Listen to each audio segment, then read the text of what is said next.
ہمارے لاہوریے کتنے شوقین ہیں بسنت کے. اور مجموعی کاروبار 54 کروڑ روپے سے تجاوز کر گیا ہے. مطلب مجھے بھی میرے خیال سے پتنگ کی دکان ہی کھول لینی چاہیے تھی ایمان. مطلب 1-2 ہفتے کی میں چھٹی لے لیتی, بسنت کی بسنت منا لیتی, روایت کی روایت ہو جاتی, میری بھی پرانی یادیں بھی تازہ ہو جاتی, اور میرے خیال سے ایک آمدنی بھی بہت اچھی ہو جاتی. لیکن خیر وہ اب ہو تو نہیں سکتا. آگے بڑھیں گے اور آپ کو بتائیں گے جو بلوچستان میں 3 روز سے جاری دہشت گردی کے خلاف آپریشن میں 197 دہشت گرد جو ہیں وہ جہنم واصل کر دیے گئے ہیں. بلوچستان میں 3 روز سے جاری دہشت گردی کے خلاف آپریشن میں اب تک 197 دہشت گرد ہلاک کر دیے گئے ہیں. آپریشن کے دوران پاک فوج, FCC اور پولیس کے 22 نوجوان نے جام شہادت نوش کیا, جبکہ دہشت گردوں نے 36 شہریوں کو شہید کیا. بلوچستان میں ہم دیکھ رہے ہیں کہ 3-4 روز سے ہی یہ آپریشن جاری ہے. اس سے پہلے بھی ہمیں ایسے دہشت گردی کے واقعات بلوچستان میں زیادہ نظر آتے ہیں.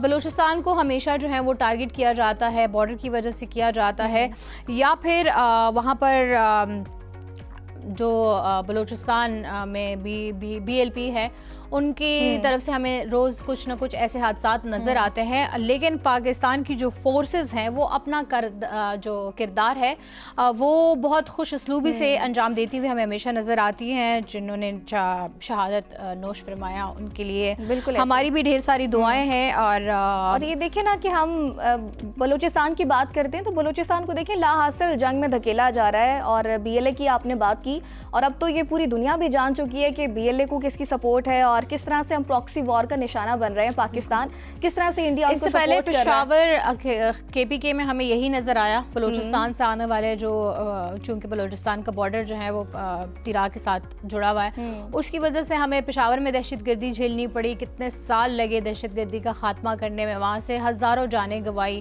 APS کا واقعہ ہمارے سامنے بالکل. سو ایسے واقعات جو ہیں ہم ہمیشہ یہ ہر فورم پہ بھی بولتے آئے ہیں کہ پاکستان جو ہے اگر کوئی الزام لگاتا ہے, نیگیٹو پروپیگنڈا پھیلاتا ہے کہ پاکستان دہشت گرد ہے, پاکستان خود دہشت گردی کا ہمیشہ نشانہ بنا رہا ہے. پاکستان کے پاکستانیوں نے, ہمارے فوجیوں نے, ہمارے آرمی کے جتنے جوان ہیں ان سب نے جانیں گنوائی ہیں اس ملک کا دفاع کرنے میں. سو ہم ہمیشہ کرتے رہے ہیں اور انشاءاللہ ہم ہمیشہ کرتے رہیں گے.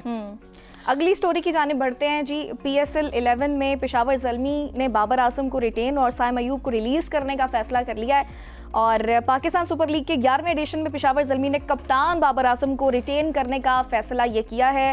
اور ذرائع یہ کہتے ہیں کہ بابر اعظم اور سائم ایوب پشاور زلمی کی پلیٹینم کیٹیگری میں شامل ہوں گے. اور اس سے پہلے ویسے کچھ نیوز آ رہی تھی کہ بابر اعظم کو شامل نہیں کریں گے, نہیں کیا جائے گا. ہاں, لیکن اب آئی تھنک لوگ ان کے زیادہ فینس نظر آ رہے ہیں, لوگوں کے پر اصرار. بابر اعظم کی بہت فین فالوئنگ ہے. جی بالکل, اس میں کوئی شک نہیں ہے. ویسے آپ کو پشاور زلمی کون سی ٹیم پسند ہے؟ مجھے پشاور زلمی میں نہیں, سوری PSL میں آپ کی کون سی ٹیم فیوریٹ ہے؟ ہماری بس لاہور قلندرز مجھے لگتا ہے کہ بہتر ہے. بس دیکھیں پھر وہ اس دن بھی میں اور نجم یہی ڈسکس کر رہے تھے, وہ مجھ سے پوچھ رہے تھے کہ آپ کو کون سی ٹیم فیوریٹ ہے, تو میں نے کہا Peshawar Zalmi. He was like why. میں نے کہا ہر صبح کی اپنی انسیت ایک ہوتی ہے, تو وہ ہوتی ہے اور وہ نظر آتی ہے. اسی لیے ہمیں یہ نہیں, کیونکہ آل اراؤنڈ ہم دیکھیں تو سارے ہی ٹیموں میں پاکستانی کھلاڑی, کچھ پاکستانی کھلاڑی ہر ایک ٹیم میں ہیں, بٹ دا پوائنٹ ہے اپنے صوبے کی اپنی پہچان کہتے ہیں ایک اور ہی بات ہوتی ہے, آپ کی اس سے اپنی ہوتی ہے. بالکل. آگے بتاتے چلیں, PSL 11 لاہور قلندرز نے حارث رؤوف اور فخر زمان کو ریلیز کر دیا ہے. پاکستان سپر لیگ سیزن 11 کے لیے فرنچائز نے ریٹینشن کا اعلان کر دیا باقاعدہ, اور کی تاریخ میں پہلی بار کھلاڑیوں کے انتخاب کے عمل میں بڑی تبدیلی دیکھی گئی ہے. اب روایتی ڈرافٹ سسٹم کی جگہ نیلامی پر مبنی ماڈل متعارف کرایا گیا ہے, جس کے تحت فرنچائز اب ہر کیٹیگری کے 8 کے بجائے صرف ایک کھلاڑی کو ریٹین کر سکتی ہیں. واہ, بڑی پہلی بار ویسے یہ دیکھنے میں آیا ہے. باقی کھلاڑیوں کو نیلامی کے ذریعے اپنی ٹیم کا حصہ بنایا جائے گا, اور PSL 11 کے لیے فرنچائزز نے ریٹینشن کا اعلان کر دیا. ویسے Lahore Qalandars is your favourite, اور اب اس میں جو ہے اسی کی خبر آ گئی ہمارے سامنے. لاہور قلندرز نے حارث رؤوف فخر زمان کو پلیٹینم کیٹیگری سے ریلیز کر دیا. ڈائمنڈ کیٹیگری میں عبداللہ شفیق, گولڈ میں سکندر رضا, سلور میں محمد نعیم کو ریٹین کیا گیا ہے.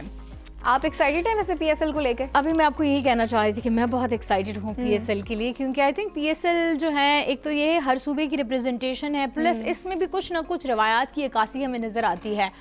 جتنا جوش و خروش ہمیں عوام کا ملتا ہے کرکٹ گراؤنڈ میں، بالکل وہ آئی تھنک ویسے بھی کرکٹ کو اگر ہم دیکھیں نا ایمان، تو عالمی سطح پہ بھی جب بھی ہم دیکھتے ہیں پاکستان اور انڈیا کا میچ لے لے، چاہے جو بھی میچز ہم انٹرنیشنلی بھی کھیلتے ہیں، سو کرکٹ میں وہ جوش اور ولولہ عوام کے دیکھنے کا ابھی تک وہی قائم ہے جو ہم ہمیشہ سے دیکھتے آئے تھے.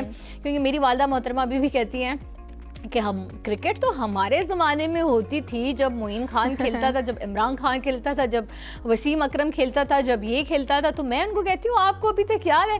ان کو وہ والی بات بھی یاد ہے کہ ایک بار ایک لاسٹ بال پہ چھکا لگا تھا، ایک پہ چوکا لگا تھا. یا سو اس لائک فین فالوئنگ جو پرانے زمانے میں تھی وہ ابھی تک قائم ہے. یہ ایک بہت اچھی بات ہے.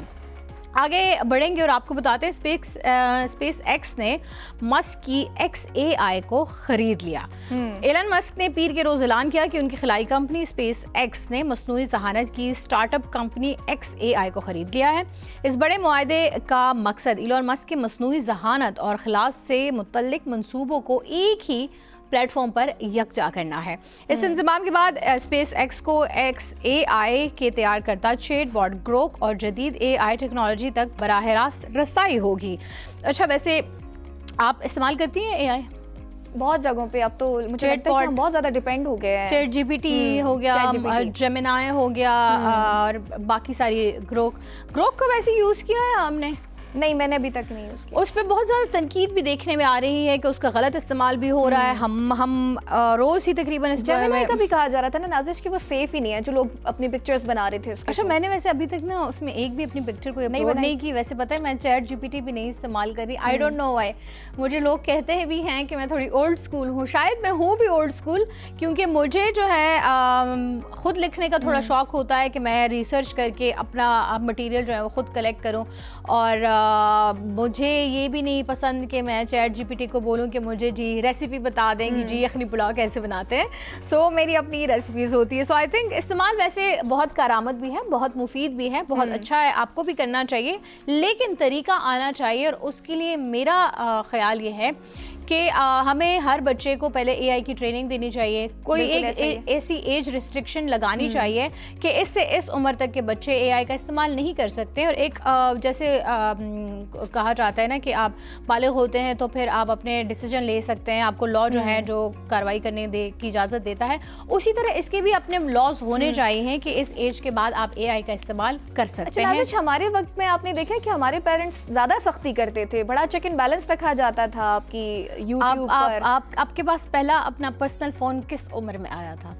عمر کس حصے میں آپ کو پرسنل فون؟ 16 میں یا 17 میں. اس سے پہلے فون یوز کرنے کی اجازت ہی نہیں تھی. یہی بات ہے کہ ہمیں پہلے فون یوز کرنے کی اجازت نہیں ہوتی تھی. ہمیں اس طرح کھلے عام جو ہے فیس بک پہ کوئی بھی پوسٹ ڈال دو یہ اجازت نہیں ہوتی تھی. ایک مخصوص وقت رکھا جاتا تھا، 1 گھنٹہ 2 گھنٹے آپ نے انٹرنیٹ استعمال کرنا ہے، اس میں آپ نے جو کرنا ہے وہ کر لیں، اس کے بعد آپ جو ہے نہیں دیکھ سکتے. اب تو ہم دیکھ رہے ہیں کہ جی بچے کو سلانے کے لیے بھی فون یوز ہو رہا ہے، اور بچہ جو ہے وہ فون کے بغیر کھانا بھی نہیں کھا رہا، کارٹونز لگا کے نہیں کھاتا ہے اب ویسے. یا سو میرے خیال سے یہ عادات اگر ہم بچوں کو بیسکلی اسٹارٹ میں تو ہم یہی کرتے ہیں کہ ہم خود بزی اتنے ہوتے ہیں لائف میں کہ ہم بچوں کو چپ کرانے کے لیے فون پکڑا دیتے ہیں، لیکن وہ فون جو ہے وہ ان کی عادت بن جاتا ہے اور اس کے بعد وہ فون کی جان نہیں چھوڑتے. وہ کہتے نہیں میں کمبل کو چھوڑ رہا ہوں لیکن کمبل مجھے نہیں چھوڑ رہا. تو ایسے آپ نے بالکل نہیں کرنا. چلیں جی نیکسٹ اسٹوری کی جانب بڑھتے ہیں نازش. اور چینی شہری نے پرانے سم کارڈ کو سونے میں بدل دیا ہے، اور یہ کافی امپورٹنٹ بات ہے اسپیشلی خواتین کے لیے کہ سونا ویسے بھی ہم دیکھ رہے ہیں کہ کبھی بڑی اڑان بھر رہا ہے اور پھر نیچے بھی آ رہا ہے، اور 6.25 لاکھ تک گیا ہے سونا. بالکل ایسا ہی. چین کے جنوب مشرقی صوبے گوانگ ڈونگ کے شہری نے پرانے سم کارڈ سے 191 گرام سونا نکال کر سوشل میڈیا پر دھوم مچا دی ہے، جس کے بعد آن لائن مارکیٹ میں پرانے سم کارڈ کی خریداری کا بھی رجحان بڑھ گیا ہے. تاہم اس شخص نے واضح طور پر یہ بھی خبردار کیا ہے کہ یہ عمل نہایت خطرناک اور بعض اوقات غیر قانونی بھی ہو سکتا ہے. مجھے اس بندے سے رابطہ کرنا ہے جس نے یہ سونا بنایا ہے سم کارڈ سے، تاکہ میں لوگوں کے جو چلنے والے سم کارڈ ہے وہ بھی نکال کے